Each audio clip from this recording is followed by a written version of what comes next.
Assalamualaikum warahmatullahi wabarakatuh. Hai teman-teman mahasiswa semuanya. Kami dari kelompok 1 yang terdiri dari 4 anggota, yaitu ada Caca Febila, Dimas Miftahul Ahda, Hakiki, dan Laili Fitara. Baik, di video kali ini kami akan membahas tentang perbandingan sistem ekonomi Islam dengan ekonomi kapitalis sosial. Langsung saja, yang pertama itu ada sistem ekonomi Islam. Yang dimaksud dengan sistem ekonomi Islam adalah ilmu ekonomi yang dilaksanakan dalam praktek sehari-hari bagi individu, keluarga, kelompok masyarakat, maupun pemerintah atau penguasa dalam rangka mengorganisasikan faktor produksi, distribusi, dan pemanfaatan barang dan jasa yang dihasilkan tunduk dalam peraturan atau perundang-undangan Islam atau sunnatullah. Dengan demikian, sumber terpenting peraturan atau perundang-undangan perekonomian Islam adalah Al-Quran dan Sunnah. Dan yang selanjutnya yaitu ada prinsip dasar sistem ekonomi Islam.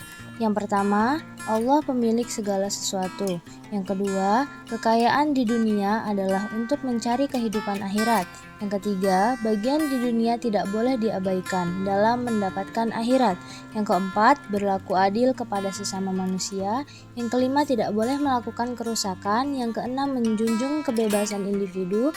Yang ketujuh, mengakui hak individu terhadap harta. Yang kedelapan, ketidaksamaan ekonomi dalam batas yang wajar. Yang kesembilan, adanya jaminan sosial. Yang kesepuluh, distribusi kekayaan. Yang kesebelas, larangan menumpuk kekayaan. Dan yang terakhir yaitu kesejahteraan individu dan masyarakat. Sistem kapitalis. Sistem kapitalis memandang bahwa manusia adalah pemilik satu-satunya terhadap harta yang telah diusahakan. Tidak ada hak orang lain di dalamnya. Ia memiliki hak mutlak untuk membelanjakan sesuai dengan keinginannya. Sosok pribadi dipandang memiliki hak untuk memonopoli sarana-sarana produksi sesuai kekuasaannya.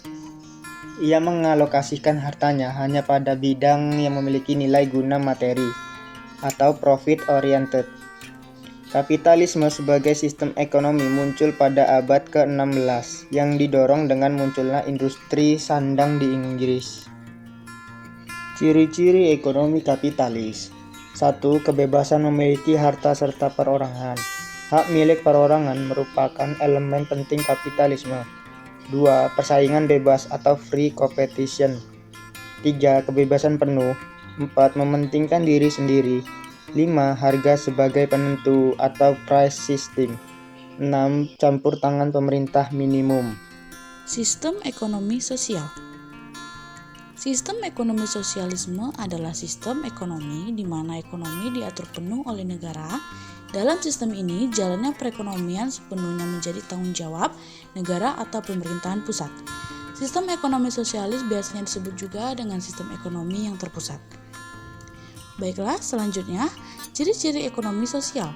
Yang pertama, kepemilikan harta dikuasai negara. Yang kedua, setiap individu memiliki kesamaan kesempatan dalam melakukan aktivitas ekonomi. Yang ketiga, disiplin politik yang tegas dan keras. Keempat, tiap warga negara dipenuhi kebutuhan pokoknya. Yang kelima, proyek pembangunan dilaksanakan negara. Yang keenam, posisi tawar-menawar individu terbatas.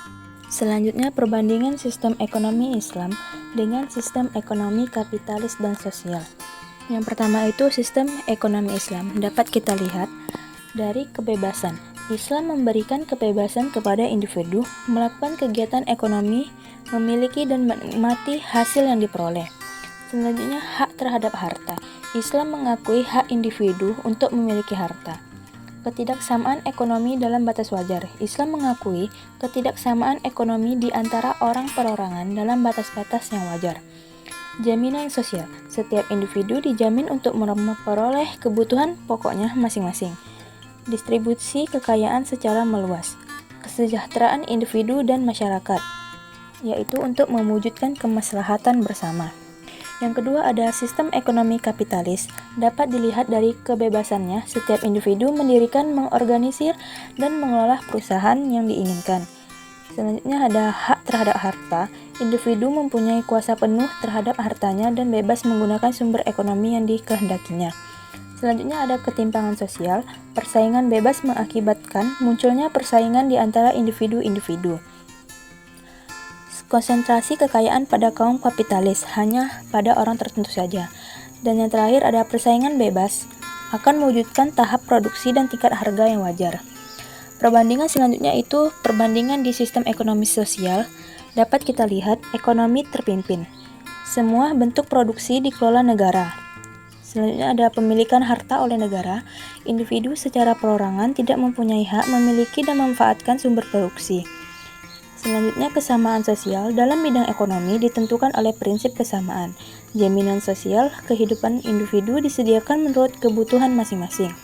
Konsentrasi kekayaan pada pemerintahan, segala sesuatunya bertumpu pada negara atau masyarakat keseluruhannya. Dan yang terakhir ada perencanaan kegiatan ekonomi oleh pemerintah. Semua produk dan penggunaannya hanya dilaksanakan berdasarkan perencanaan yang sempurna. Kesimpulan penjelasan di atas yaitu sistem ekonomi kapitalis itu harta yang dikuasai penuh oleh pemerintah, ekonomi sosialis itu dikuasai penuh oleh negara. Sedangkan sistem ekonomi Islam, segala harta apapun bentuknya adalah pemberian Allah. Terima kasih teman-teman yang sudah mendengarkan dan menonton.